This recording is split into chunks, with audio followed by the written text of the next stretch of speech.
আজ থেকে ১৩০০ বছর পূর্বে পবিত্র রমজানুল মুবারকে সূচনা ঘটে ইসলামী ইতিহাসের এক নতুন গৌরবোজ্জ্বল সোনালী অধ্যায়ের। ইসলামের সফেদ উড্ডীন পতাকা সেদিন শোভা পায় পৃথিবীর পশ্চিম আকাশে। ইসলামী সালতানাতের সবুজ মানচিত্রে যুক্ত হয় ভূভাগের বিশাল এক খণ্ডভূমি। সাথে সাথে আল আন্দালুসের বুকে সূচিত হয় মহাবিজয়ের এক পুণ্যযাত্রা। সুদীর্ঘ ৮০০ বছর ব্যাপী স্পেনের বুকে গড়ে উঠেছিল যে কালজয়ী গর্বিত সভ্যতা। এ বিজয়ের মধ্য দিয়ে শুরু হয় সেই মুবারক সফর। যদিও ইতিহাস বলে সেই মুবারক সফরের পরিসমাপ্তি ছিল অত্যন্ত বেদনাদায়ক। প্রিয় দর্শক, আগামী কয়েকটি পর্বে আমরা তুলে ধরার চেষ্টা করব মুসলিম স্পেনের উত্থান পতন, হতাশা ও গৌরবের সেই গল্পগুলো। সঙ্গেই থাকুন।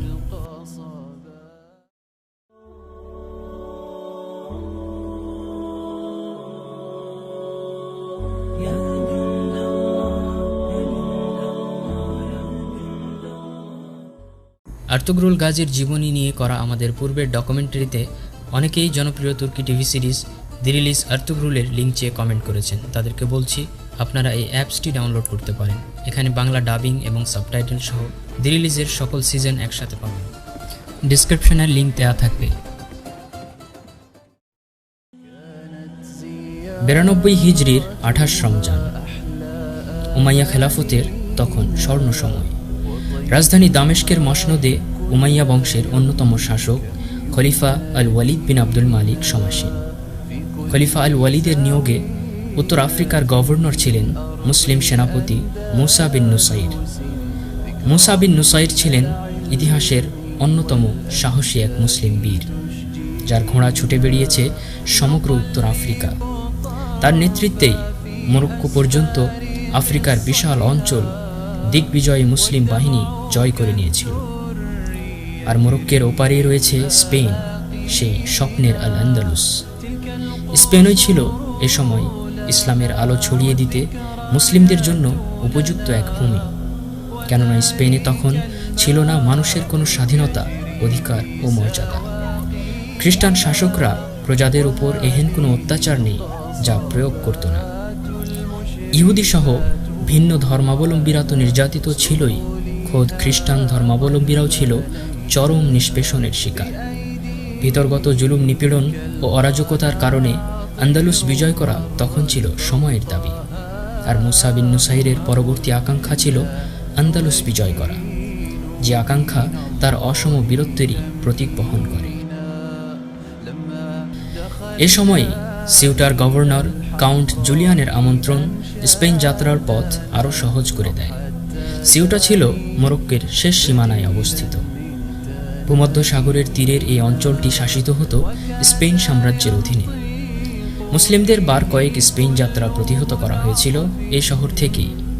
তৎকালীন স্পেনের প্রথা অনুসারে গভর্নর কাউন্ট জুলিয়ান তার মেয়ে ফ্লোরিডাকে রাজকীয় চালচলন ও রীতিনীতি শিক্ষা করার জন্য রাজা রডারিকের রাজদরবারে পাঠায়।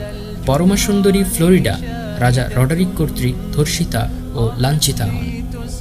এ ঘটনার জের ধরেই জুলিয়ান ক্ষুব্ধ হয়ে উত্তর আফ্রিকার মুসলিম গভর্নর মুসা বিন নুসাইরকে স্পেন দখলের জন্য বিশেষভাবে আমন্ত্রণ জানায়।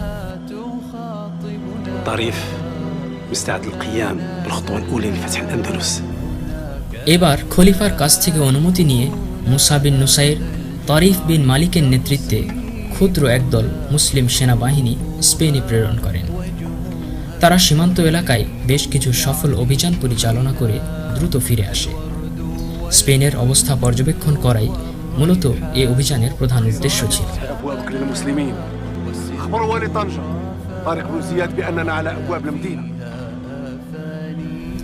এরপর মুসা বিন নুসাইর মূল অভিযানের জন্য একটি বাহিনী প্রস্তুত করেন, যাদের নেতৃত্বের ভার তিনি তুলে দিয়েছিলেন মহাবীর তারিক বিন জিয়াদের উপর। তারিক বিন জিয়াদ ছিলেন মুসা বিন নুসাইরের গোলাম। তার বীরত্বে মুগ্ধ হয়ে মুসা তাকে মুক্ত করে দেন। এক পর্যায়ে এই তারিক বিন জিয়াদই মুসা বিন নুসাইরের আস্থাভাজন সেনাপতিতে পরিণত হন। যাই হোক, 711 খ্রিস্টাব্দের রমজানের প্রথম দিকেই মরক্কো থেকে জাহাজে জিব্রাল্টার প্রণালী পার হন এবং জাবাল তারিকের পাদদেশে নোঙর করেন সেনাপতি তারিক। সেখান থেকে তিনি স্পেনের মূল ভূখণ্ডের দিকে অগ্রসর হন। রণকৌশলের অংশ হিসেবে প্রথমে আশেপাশের এলাকাগুলো তিনি জয় করে ফেলেন। জাবাল তারিকের নিকটবর্তী ছিল জজিরাতুল খদরা বা সবুজ দ্বীপ এলাকাটি। একটা যুদ্ধের মধ্য দিয়ে মুসলিমরা শহরটি জয় করে নেয়। পরাজিত সেনাপতি টুডমির সম্রাট রডারিকের কাছে বার্তা পাঠায়। রডারিক মোটেও বিচলিত হলেন না, তিনি আরেকটি বাহিনী প্রেরণ করেন।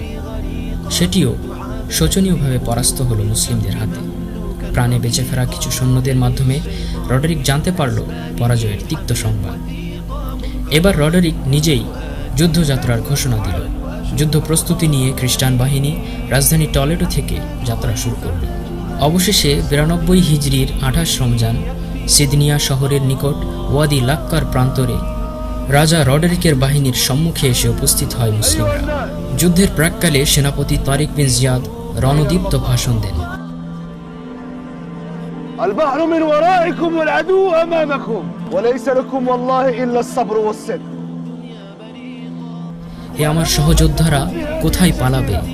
তোমাদের পেছনে অথই জলরাশি আর সামনে শত্রুদল। ধৈর্য সহ সত্যের লড়াই করা ছাড়া তোমাদের আর কোনো পথ খোলা নেই।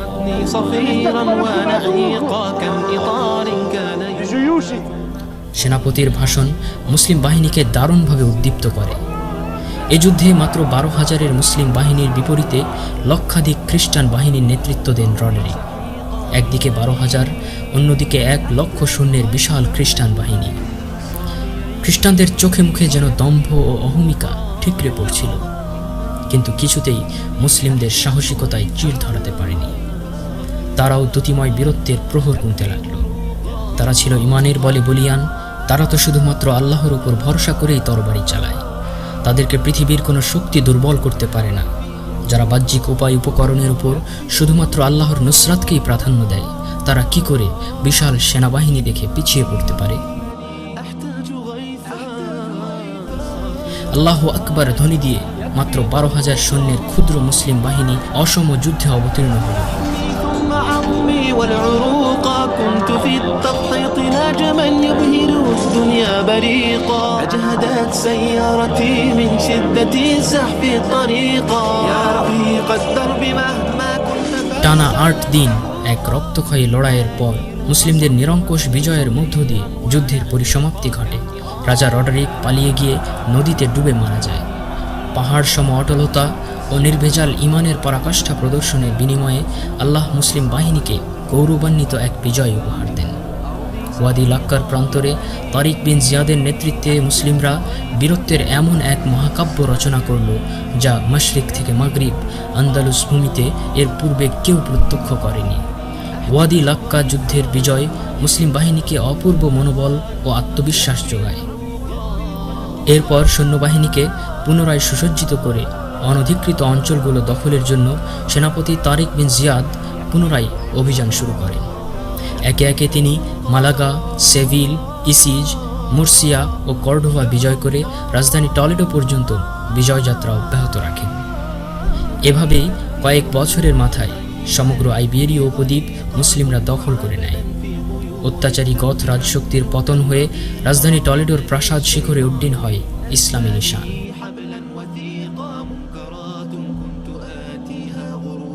অবশেষে খলিফার নির্দেশে মুসা বিন নুসাইর ও তারিক বিন জিয়াদের স্পেন ত্যাগের পর ইউরোপ পানে মুসলিমদের বিজয়রথ তখনকার মতো থমকে দাঁড়ায়। দীর্ঘদিন আর কোনো বড় অভিযান পরিচালিত হয়নি। শত্রুরাও পূর্ণতমে হামলা করার জন্য নিজেদেরকে গুছিয়ে নেওয়ার চেষ্টা করে। এরই মধ্যে স্পেনের মসনদে যোগ্য ও দক্ষ নেতৃত্বের অভাব দেখা দেয়। ফলস্বরূপ চতুর্দিকে বিশৃঙ্খলা, বিবাদ ও হানাহানি, যুদ্ধ বিগ্রহ ছড়িয়ে পড়ে। এই নাজুক সময়ে স্পেনের শাসনকার্যে নিযুক্ত হন ইসলামী ইতিহাসের অমিত তেজা বীর আব্দুর রহমান বিন আবদুল্লাহ আল গাফিকি।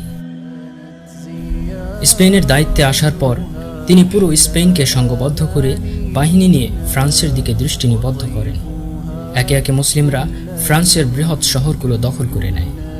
অবশেষে মুসলিম বাহিনী ইউরোপের প্রাণকেন্দ্রে দক্ষিণ ফ্রান্সের তুর শহরের কাছে সম্মিলিত খ্রিস্টান বাহিনীর বিরুদ্ধে রক্তক্ষয়ী এক যুদ্ধে অবতীর্ণ হয়। 114 হিজরির পবিত্র রমজানে সংগঠিত এই যুদ্ধে মুসলিমরা শোচনীয়ভাবে পরাজিত হয়। এই যুদ্ধে এত বেশি সংখ্যক মুসলিম শহীদ হয়েছিল যে তাদের মৃতদেহগুলোকে একত্রিত করলে একটি প্রাসাদ হয়ে যেত। তাই একে বালাতুস শুহাদা বা শহীদদের প্রাসাদ যুদ্ধ নামে অভিহিত করা হয়। এই যুদ্ধ এতটাই গুরুত্বপূর্ণ ছিল যে ইতিহাসবিদদের মতে খ্রিস্টানরা এতে পরাজিত হলে গোটা ইউরোপ মুসলিমদের পদানত হয়ে যেত। গুরুত্বপূর্ণ এই যুদ্ধ সম্পর্কে ইতিপূর্বে বিস্তারিতভাবে আলোচনা করা হয়েছে। ভিডিওটি উপরের আই বাটনে ক্লিক করে দেখে নিতে পারেন। ডিসক্রিপশনেও লিঙ্ক দেওয়া থাকবে। প্রিয় দর্শক, আন্দালুসের গল্পের আজকের পর্বটি এ পর্যন্তই। আগামী পর্ব দেখার আমন্ত্রণ জানিয়ে এখানেই বিদায় নিচ্ছি। আসসালামু আলাইকুম ওয়া রাহমাতুল্লাহি ওয়া বারাকাতুহু। সম্মানিত দর্শক মণ্ডলী, আমাদের একটি নতুন দাওয়া চ্যানেল লঞ্চ করা হয়েছে। আশা করি সবাই চ্যানেলটি সাবস্ক্রাইব করবেন। ইসলামের মৌলিক শিক্ষা তুলে ধরার পাশাপাশি সামাজিক অসঙ্গতি এবং সমসাময়িক বিষয়াবলীর উপর গুরুত্বপূর্ণ আলোচনা তুলে ধরা হবে অত্র চ্যানেলটিতে। আপনাদের উপস্থিতি সেখানে একান্ত কাম্য। আল্লাহ চ্যানেলটিকে আমাদের সকলের নাজাতের উসিলা হিসেবে কবুল করুন। আমিন।